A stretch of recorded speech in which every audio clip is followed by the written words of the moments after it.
Welcome to another deep dive. This time, you guys wanted us to explore the subconscious mind and send over some fascinating transcripts from Russian YouTube hypnosis sessions. Oh yeah, these are really interesting. Looks like we're going to be going pretty deep on some metaphysical concepts here, Yeah. talking about the very nature of the subconscious, Yeah. how it interacts with our bodies, how it might even play a role in creation and death, and its potential for evolution. We're even going to touch on some really, really out there ideas, Right. like past lives, clones without souls, and the potential for subconscious manipulation. It's amazing how varied the descriptions of the subconscious are from these hypnotized subjects. Right. It really underscores the idea that the subconscious is not a one-size-fits-all concept. It's almost like everyone is trying to describe a dream, Yeah. using their own unique symbols and metaphors. Right. So some see it as this vibrant, swirling energy that forms geometric patterns, almost like a personal mandala. Others see a delicate thread connecting them to this massive, star-like energy source, hinting at a connection to something much greater than themselves. Right. And then there are those who see it as a complex network of interconnected nodes, like a chemical formula, suggesting a structured and intricate system. It makes you wonder if we can even truly grasp the subconscious with our conscious minds, Yeah. It's like trying to describe the wind, you can only see its effects. Exactly. But by studying these different interpretations, maybe we can start to piece together a more complete understanding of its elusive nature. Right. Maybe these diverse visuals point to the subconscious being a bridge between our physical and spiritual selves. That's a very interesting thought. What's also intriguing is how these transcripts describe the dynamic between the subconscious and the physical body. Some subjects describe it as this powerful guiding force, almost like a parent watching over a child. It's interesting you say that because I was struck by that too. Yeah. It reminds me of that feeling you get when you just intuitively know something is wrong, even if you can't explain it logically. Right. Maybe that's our subconscious, trying to protect us. Yes, that's a great example. Yeah. It suggests that on some level, the subconscious is always looking out for us, guiding us towards what's best, even if our conscious minds aren't aware of it. But for individuals who actively engage with their subconscious, the relationship appears more balanced, like a partnership. So it's not just a one-way street. We can actually communicate with our subconscious and learn from it. Right. Do you think that's what people are doing when they meditate or practice mindfulness? It's certainly possible. Yeah. Those practices create space for us to quiet the constant chatter of our conscious minds and tune into the subtler whispers of our subconscious. Okay. And in some cases, the subconscious even seems to surpass the physical in power and awareness, particularly for those considered spiritually advanced or enlightened. That makes me think of people who seem to have an almost superhuman level of intuition or awareness. Right. Perhaps they've learned to tap into the deeper wisdom of their subconscious. Exactly. One subject even described the physical body as a mere copy created by a matrix for the purpose of evolving the subconscious towards becoming a creator. Whoa. It's a pretty mind-bending concept. It definitely challenges our assumptions about what's truly in control, our minds or our bodies. Yeah. Maybe we're not just physical beings having a spiritual experience, Right. but spiritual beings having a physical experience. It's a profound question Yeah. that has puzzled philosophers for centuries. Yeah. But if we entertain the idea that our subconscious might hold the key to a higher level of awareness and creation, then this whole matrix analogy starts to make sense. This leads us to an intriguing idea from the transcripts. The role of the subconscious in the very act of creation, even the creation of life itself. One subject described this captivating vision during conception, this merging of cosmic and earthly energies. That culminates in an explosive burst of light as a new life is formed. It's beautiful imagery. Yeah. And it aligns with the concept of souls choosing to come into this physical realm for a specific purpose. Right. Maybe even making agreements before birth about the parents they'll have and the life circumstances they'll experience. The idea of souls making agreements before birth is fascinating. Yeah. It really makes you question the whole concept of free will, doesn't it? It does. Are we truly the masters of our fate? Or are we playing out a script we've already agreed to on some deeper level? That's a question many spiritual traditions have grappled with, and Yeah. it has profound implications for how we understand our lives. Right. Are we simply fulfilling a predetermined destiny, or do we have the power to deviate from the plan and forge our own path? It makes you think about all those seemingly random events that led us to where we are now. Yeah. Maybe they weren't so random after all. Perhaps they were part of a grander design, orchestrated by our subconscious, our higher selves, or even something beyond our comprehension. And that ties into some of the other intriguing insights from these transcripts about past lives Yes. and their influence on our current subconscious. Yes. One hypnotized subject described the process of entering a new physical body as downloading a database of past life experiences. Right. This database, they suggest, influences our tendencies, our reactions, and even our physical development. It's almost like we carry echoes of our past lives within us, Yeah. shaping our present reality in ways we may not even realize. It's like how a computer uses data from previous sessions to inform its current operations. Exactly. So those seemingly random phobias or talents we have could actually be remnants of past lives. It's possible. It's a fascinating thought, but it also raises some important questions. Yeah. Like, what are the ethical implications of remembering past lives? Could it be detrimental to our current well-being if we were to suddenly access traumatic memories from previous incarnations? That's certainly something to consider. Yeah. But on the other hand, what if accessing those memories could help us heal deep-seated traumas? Or understand recurring patterns in our lives? Right. Perhaps exploring our past lives could offer a new perspective on our present challenges Okay. and unlock hidden potential within us. These insights about past lives make you wonder about the development of the subconscious itself. Right. Is it something that all living beings possess? That's a great question, and the transcripts offer some intriguing perspectives on that. While humans and some animals with higher intelligence like dogs, in one subject's experience clearly exhibit a subconscious, other life forms seem to operate primarily on instinct and pre-programmed responses. So a plant wouldn't have a subconscious in the same way a human does. Right.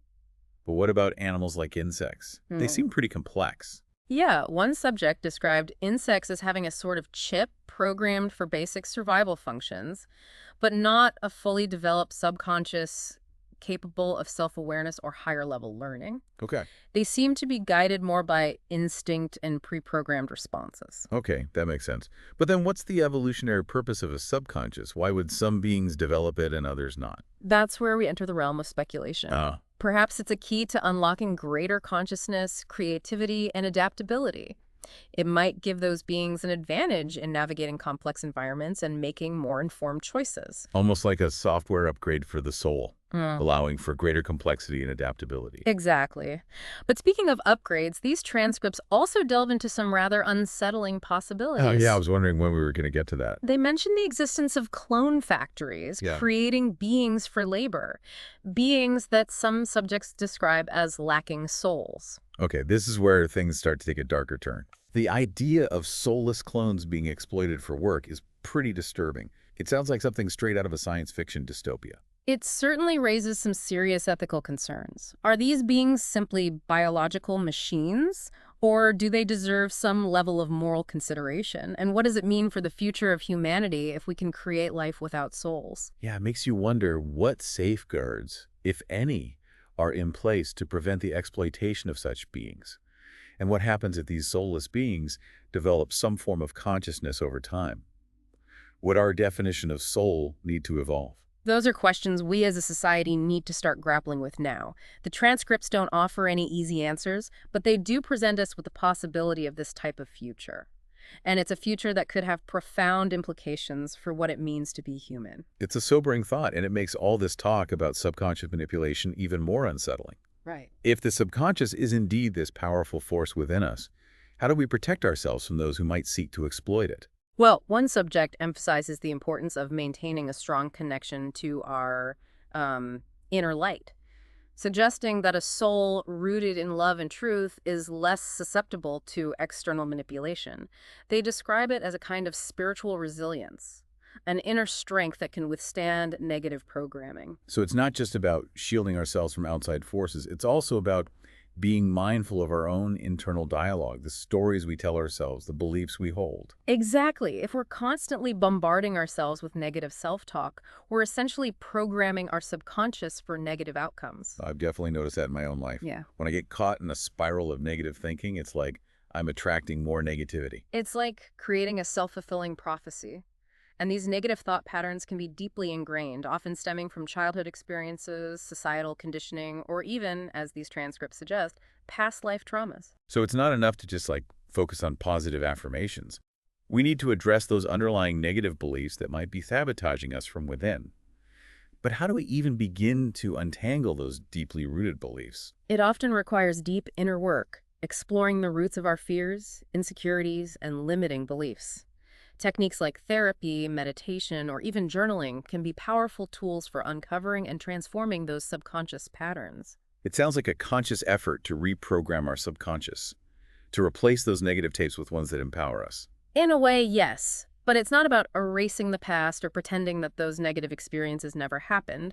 It's about acknowledging them, understanding their impact, and then choosing to rewrite the narrative. So it's a process of healing, growth, and ultimately taking ownership of our subconscious landscape. Exactly. And it's an ongoing journey, not a one-time fix. The subconscious is constantly evolving, responding to our thoughts, emotions, and experiences. That's actually quite empowering.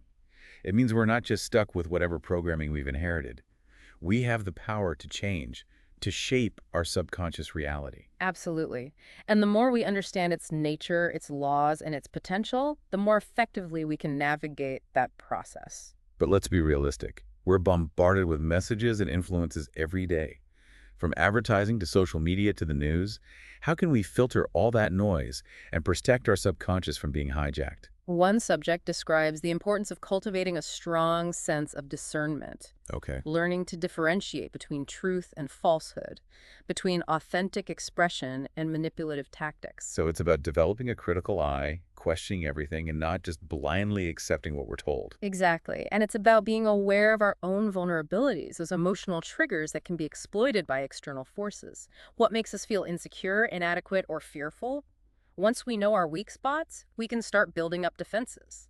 It's like a mental martial art, knowing how to deflect those psychological blows and stay centered in our truth. Precisely. And remember, knowledge is power. The more we understand about the subconscious mind, the better equipped we are to protect and nurture it.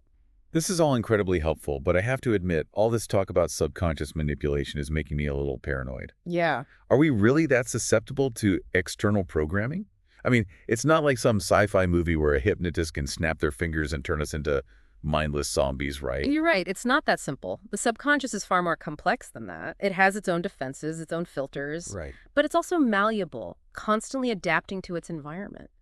So it's a balancing act, being aware of the potential for manipulation without becoming overly paranoid or distrustful of everything. Exactly. It's about finding that middle ground where we can be open to new information and experiences, but also discerning, critical, and ultimately in control of our own subconscious reality. That makes sense.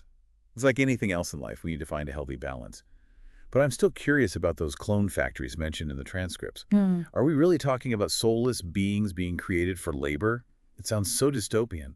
It's certainly a disturbing concept, and one that raises profound ethical questions about the nature of consciousness and the value we place on human life, or in this case, perhaps non-human life. Right.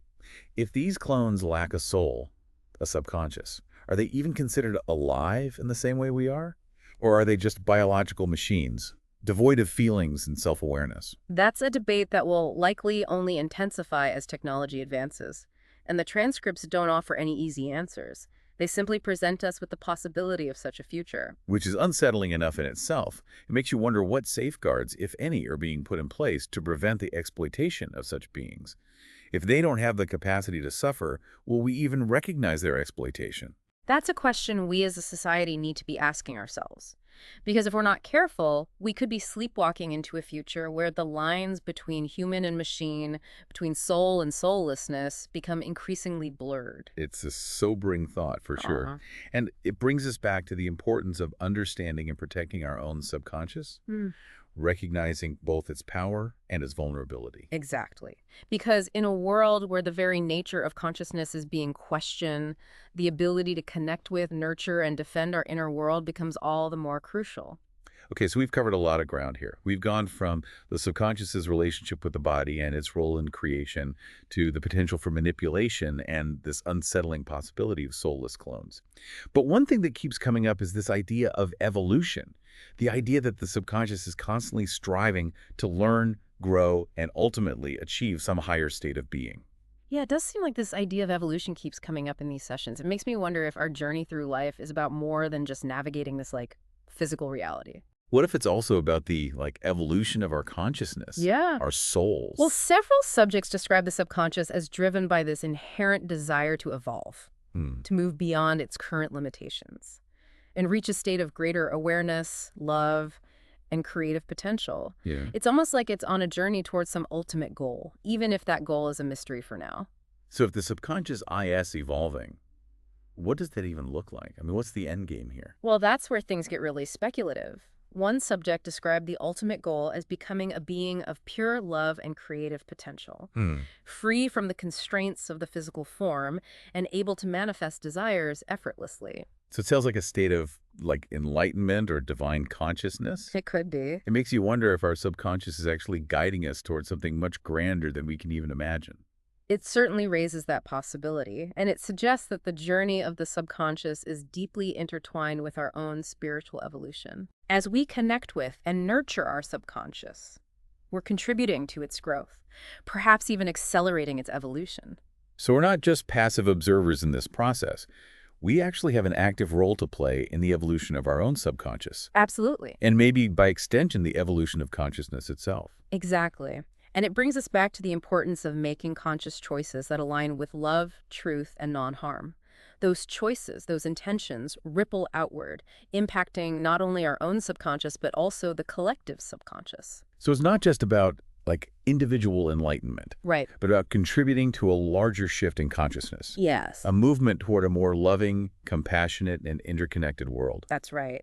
It suggests that the subconscious is not just a personal phenomenon, but a collective one, interconnected in ways we may not fully understand. We started by exploring the subconscious of individuals, and now we're talking about a collective subconscious and the evolution of consciousness itself. It's amazing what we can discover when we dive deep into these concepts and allow ourselves to explore these uncharted territories. It really challenges our assumptions, expands our perspectives, and invites us to consider the mysteries beyond our everyday reality. This deep dive has been an incredible journey. We've explored the subconscious as a source of wisdom, a repository of past experiences, a potential target for manipulation, and a driving force for evolution. It's a lot to take in. It is, and it really highlights the importance of approaching the subconscious with respect and curiosity. It's a powerful force within us, capable of both great good and great harm. We need to be mindful of its power, learn its language, and protect it from harmful influences.